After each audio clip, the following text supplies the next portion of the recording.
On arrive sur le site. Ici, il va y avoir la maison.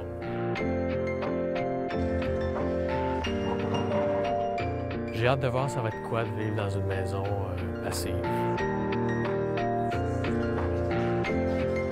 Bien, le projet Saltbox, c'est une maison unifamiliale. Les clients sont venus nous chercher début 2018 pour nous dire qu'ils avaient acheté un terrain puis ils voulaient se construire une maison performante. Ils avaient déjà trouvé leur entrepreneur, qui était Construction Roquette. Dès le début de la conception, l'entrepreneur était là, l'ingénieur était là, puis nous, on était là autour de la table pour déjà faire le meilleur bâtiment possible. On a rencontré Will, qui avait fait la première maison passive, construction neuve au Québec, qui a été certifiée, pas très loin d'ici, à Abercorn. Déjà d'avoir choisi un entrepreneur dont on connaissait déjà les capacités de construire ce type de bâtiment-là, c'était un plus. Donc les échanges qu'on a avec l'entrepreneur depuis le début, c'est super enrichissant. La norme Passivas, c'est une norme de performance qui est basée sur l'approche solaire passive.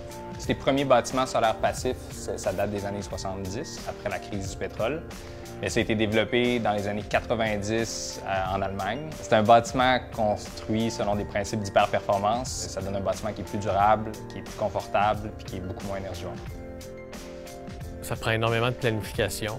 Ça peut sembler comme un désavantage, mais le fait que tu as besoin de toute cette planification-là coupe les imprévus pendant la construction. Puis une fois que tu as les tempes, ça prouve à tout le monde qu'elle a été bien faite.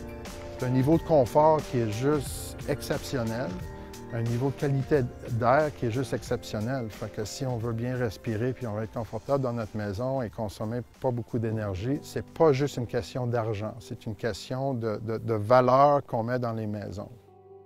La norme passive, qui est une norme de performance, c'est probablement le prochain code du bâtiment. On peut s'imaginer qu'en 2030, le code du bâtiment va ressembler à cette norme-là. Donc, construire la meilleure maison qu'on peut aujourd'hui, construire une maison qui respecte ces principes-là, c'est s'assurer que dans 10 ans, la maison qu'on va avoir ne sera pas une maison du passé. L'affaire avec les maisons passives, c'est qu'on ne peut pas commencer avant qu'on soit prête à commencer. Parce que la modélisation est quand même assez précise et ne permet pas beaucoup d'erreurs. Le but de la modélisation énergétique, c'est de s'assurer qu'on respecte tous les paramètres d'une maison passive qui va avoir le degré de performance qu'on recherche.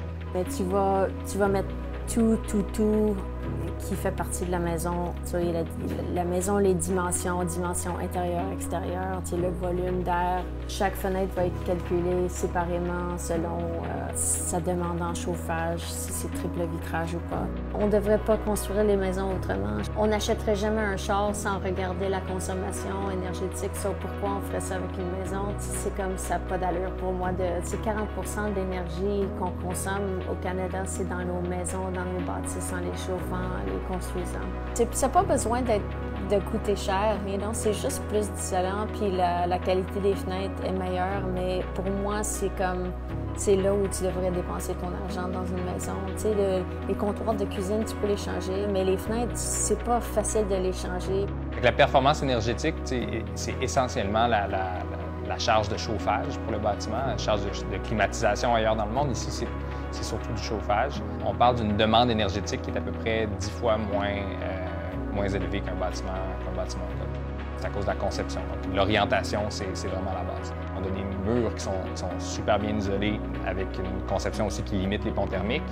On a une étanchéité à l'air qui est irréprochable. Puis après ça, tous les échanges d'air avec l'extérieur du bâtiment, ça passe à travers un système de ventilation qui est hyper performant. Une des raisons pourquoi il n'y a pas d'arbres ici, c'est que c'est du roc, c'est du granit. Donc, il faut commencer par une lourde excavation. Il va falloir faire du dynamitage pour accéder premièrement au terrain parce qu'on est vraiment sur le roc ici.